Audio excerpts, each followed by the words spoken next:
All right, so this is my COSI 100 race debrief and the run up to the race as a first-time 100-kilometer ultra runner. This is me realizing I left my wallet and credit card at home, realizing I didn't know how I was going to be able to pick up the car or check in to my hotel. Pretty nerve-wracking, but that's okay. We'll deal with it. Finally got there, got my car. Here's some cute kangaroos at Jindabyne. Very fluffy. And new merch. This is going to be my running hat. Pretty pumped. This is getting ready for check-in the day before. These are all of my check-in bags. And stupid me packed more bags than I was supposed to. And this is my race pack to go for my mandatory gear check. It was really hot in Jindabyne. Now, the setup of the UTMB event is phenomenal. The branding, the merch, and this is my name on the sign. Just little details like this were really impressive. Getting pumped. All right, so this was the setup. I thought it was going to be busier because there was over 1,000 runners to go for the mandatory gear check. There was a ton of stuff that needed to be checked, but it was relatively straightforward. Picked up my race pack. And this is the drop bags where I need to consolidate 7 into 4. And having a quick look at the topographical map of the race course. Sorry, not a great representation, but you can see how hilly it is. That is my race number. And just chilling out in Jindabyne. Looking out over the lake. Such a beautiful place.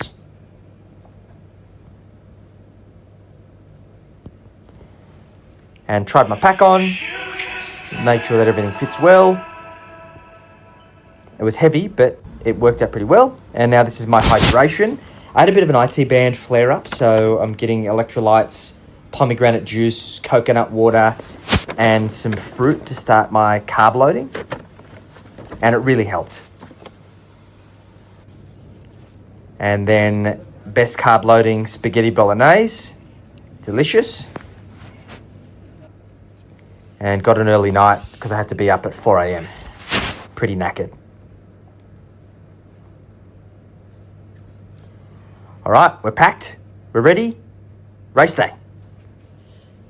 Alrighty, it is 4:30 a.m. Race day.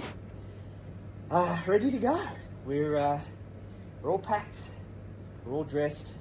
Got to put on some sunscreen. Had my brekkie. Get in the car. And get to the shuttle bus.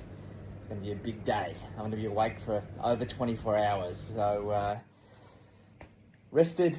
My knee's feeling good. I'm feeling strong. I'm ready to run for fucking 18 hours. Let's go get it.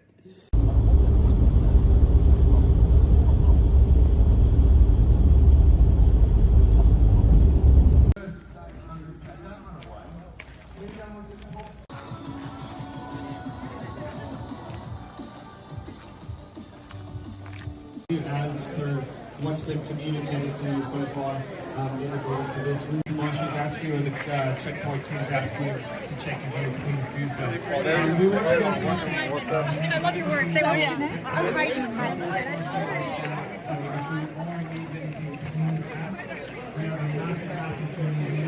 All right, we are ready to get started. We've got about 10 minutes until we kick things off.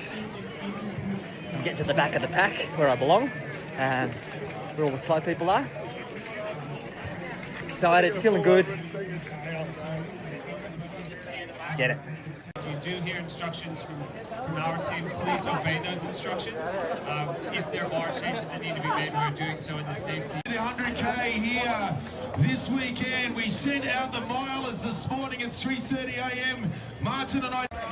All right, we have started. We're it's beautiful mist. It's a bit cold. Atmosphere's great. Beautiful. Excited. Let's easy pace. Keep chipping away.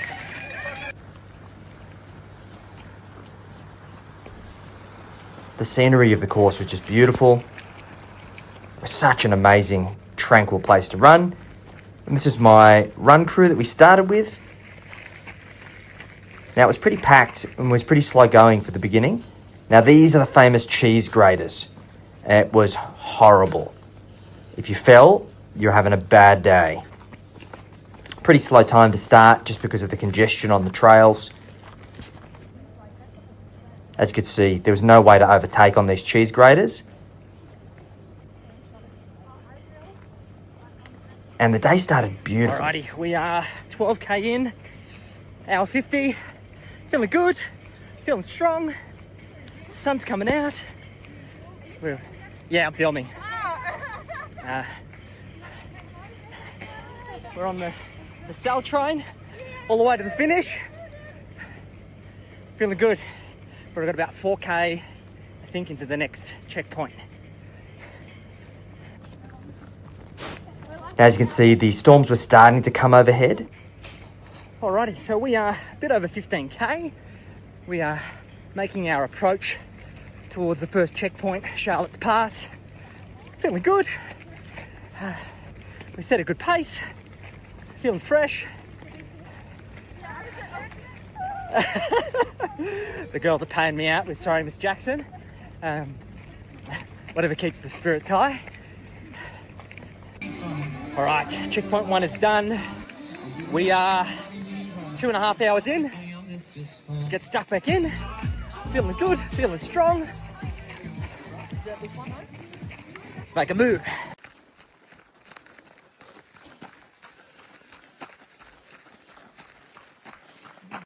Alrighty, so we are just shy of 19k, 2 hours 52 minutes. I'm a little bit under my time, so I've got a little bit of catch up to do, about 30 minutes, but I'm feeling good, chipping away at it.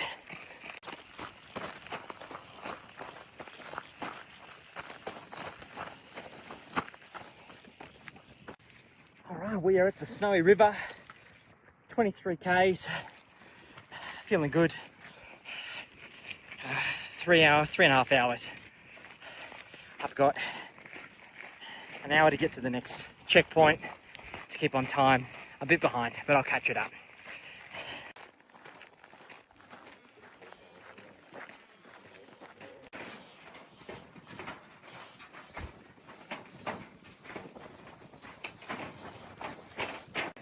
All right, we are at the top of Mount Kosciuszko.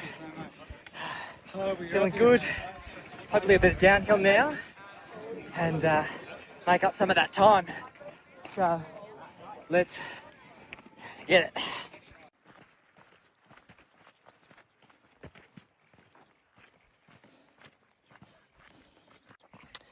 All right, 31k in, 4 hours 40 minutes. Feeling good, making up my time, taking it easy. It's so good that it's not hot today. The weather's beautiful. Let's keep getting it.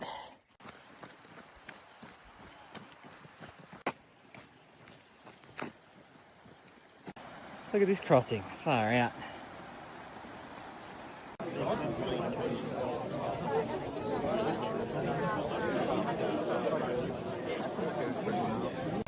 All right, so we're currently paused for lightning. Apparently there's been some people that have been stuck here at Charlotte's Pass, the second checkpoint, for about an hour, which is no good. I'm feeling pretty good, I'm on time. There's been just thunder and some rain. But yeah, they're just playing it safe at the moment. So hopefully we'll get back at it soon. All right, so they just let us out of Charlotte's Pass 2, heading back down. They held us for over an hour because of the storms.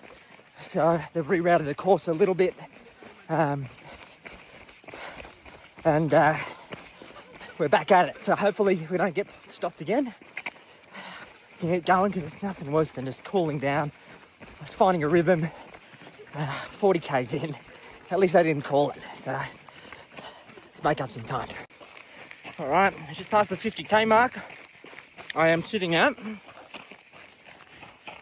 let me double check. I can see 7 hours, 50 minutes. Feeling pretty good. I'm a little bit behind time.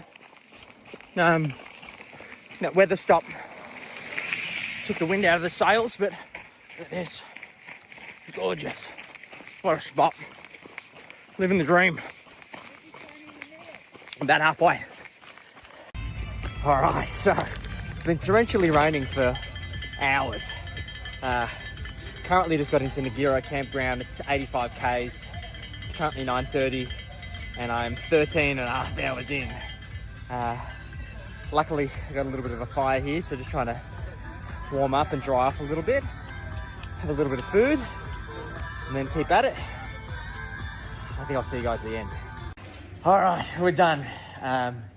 Forgive the shakiness. I'm shivering because I'm wet to the absolute bone. That was fucked. One of the hardest things I've ever done. But everything was all good up until that last 15 kilometers, and that was just atrocious. I have pulled or hurt one of my shin. I couldn't run for the last 20. It's literally been torrentially raining all day and it is freezing. Although, like, when you're moving with a waterproof jacket, it's quite good. Well insulated, so it's done. I don't know my final time. I think it was 20 hours. That was slower than I was expecting. But the weather and those shin splints, oh, horrible. I'm getting out of here. I'll do another debrief later. So I'm feeling human again, somewhat. So I figured I would do a race debrief of all the things that I couldn't film and make sure that I can do a kind of a full recap of what happened. So race started out great, clear day. The previous day was like 30 degrees. The people who ran the 50-kilometer race had like 30-degree heat, so it was pretty wild. We had forecasted lightning storms, and day started really nice. Sky was clear, like some scattered clouds. It was good temperature to be running. And basically, as soon as we started having like sprinkles of rain, which was nice. It was like kind of keeping us cool. And race started really well. I had a group of girls who we stuck together for the first leg to the first checkpoint. The first component of the race was basically all cheese graters. I'll show you guys in the video, but cheese graters are essentially these kind of grates, these steel grates that are welded and like they've got grip on them. And if you fall, you are going to need stitches. Like it's pretty gnarly, and it's so easy because everyone's got trail running shoes to catch like your toe or the bottom of your the grip on your shoes and take a stumble. And literally, like in the first 30 minutes of running, like we saw like 3 or 4 people go down. Pretty like catastrophic injuries. When we got to the first checkpoint, people looked like bandaged bears. They were just wrapped up. Some people had fallen on their face, hands cut up, knees cut up. For many people, the race was done, all over. Fortunately, I had a few little trips, but I gathered up myself, and every time I crossed the cheese graters, I'm like, high knees, high knees, high knees. But it was just absolutely gorgeous running through the first section of the course. The landscape is just phenomenal. So I got to about the 30K point, doing really well, following my race pace. I was a bit slower in the first piece, so I had a little bit of time to catch up, about 30 minutes. And it was mainly because it was just so congested and you couldn't overtake on the cheese graters. You could, but it was just kind of a bit of an arsehole move. So it was just good to kind of have a really kind of chill pace for the first bit, warm up, and then continue to progress. We got to about 30 Ks and we started to see some thunderstorm overhead. There was thunder, there was lightning, very, very frightening. And we pulled into a checkpoint, and at that point I was like already a little bit frazzled. And I'm like, why are there so many people in this checkpoint? There were like hundreds and hundreds and hundreds of people. And then they'd made an announcement that basically they had the race on hold, and we're stuck there for about 2 hours. I was there for about an hour and a half. Some people were there for 2 hours. And basically they paused the race for lightning, because basically the next stretch was all the way up to Mount Cosi, and essentially there's no tree cover, there's nothing. So like if there's lightning, you're going to get hit. And there was a UTMB race a couple of weeks ago that some runners got struck by lightning in Malaysia. So I guess they were playing it safe. There was some conversation about cancelling the race completely, but they decided to resume and it let everybody go again. So there wasn't any lightning, but from basically that point onwards, like they said to us, there's 2 massive storms rolling in. You are going to get absolutely bombarded with rain and wind for the rest of the race. So if you want out, now's the time. And a whole bunch of people dropped out at that point. I'm like, fuck that. Like, I'm here to finish this thing. Rain, hail, or shine, doesn't matter. And essentially, once we left that checkpoint, we just started getting hammered. It was just torrential rain. All of the trails were flooded. So basically, we were cutting through these trails that kind of cut through mountains, right? So water's coming across the tracks. And all of the tracks are like literally ankle deep in mud and icy cold water. As soon as you, like, for the first part, I'm like trying to like navigate around them, and you just get to a point where you're just like, fuck it, I'm treading in the puddles, doesn't matter. Because sometimes you tread on a bank, the bank could collapse, you'd slip. A few people sent it really hard. So you just get to a point where you're just like, fuck it, I'm just gonna gun it. Wet feet, doesn't matter. So we continued with that, got into the checkpoint 4 at Perisher. And that was kind of like the main checkpoint. It's about the midway point of the race, about 50 kilometers. And I decided to change my socks. And I was like just wet to the bone, shivering, horrible. I changed my shirt into a compression top, so I had long sleeves. And basically just sent it. Got out again and started chipping at it. And like I was shivering, like teeth chattering, shivering. Like I've never been that cold before. The good thing was, obviously, once you start moving, your body heat compensates for that. I had a waterproof jacket, which is behind me. And obviously that insulates incredibly well. So you start to kind of like steam up inside, and then that's fine, right? I didn't bother putting on long pants. My legs weren't cold. My feet were freezing, but I figured it's probably better to have all of my legs cold than just worry about trying to keep my legs cold and then my feet are cold, legs warm and then my feet are cold. So that was a little bit of a mind game, and it was fine. I didn't bother changing my socks thereafter because like it got me like 30 seconds of relief. And because my feet were constantly wet, they were just waterlogged. So I'm like, fuck, if I get to like a later stage at like 80 or 90 Ks and I try and change my socks, potentially all the skin's going to come off with it. So I'm just like, yeah, better just to leave it. And I think that was a good decision. So basically got through at about 80 Ks, got into the bottom of Threadbow, and there was a big decline coming down into Threadbow, and I got what I thought was a shin splint. So basically like my left shin, whenever I put my foot on the ground, I just get this shooting like lightning bolt up my leg. And I'm like, fuck, this is not good. And it continued to exacerbate, get worse. So I had my hiking poles. I didn't use my hiking poles as much as I probably should have. I think I probably could have gone a bit longer without this injury exacerbating if I would have used my hiking poles. It was just a pain in the ass to get them out. And like at that point in time, I was just kind of trying to conserve energy and not fuck around with stuff that would like annoy me and kind of affect my morale. So I got my hiking poles at that point, and I'm basically using it as crutches and hobbling my way through to the Threadbow Village checkpoint, which is about kind of 85, 90 Ks.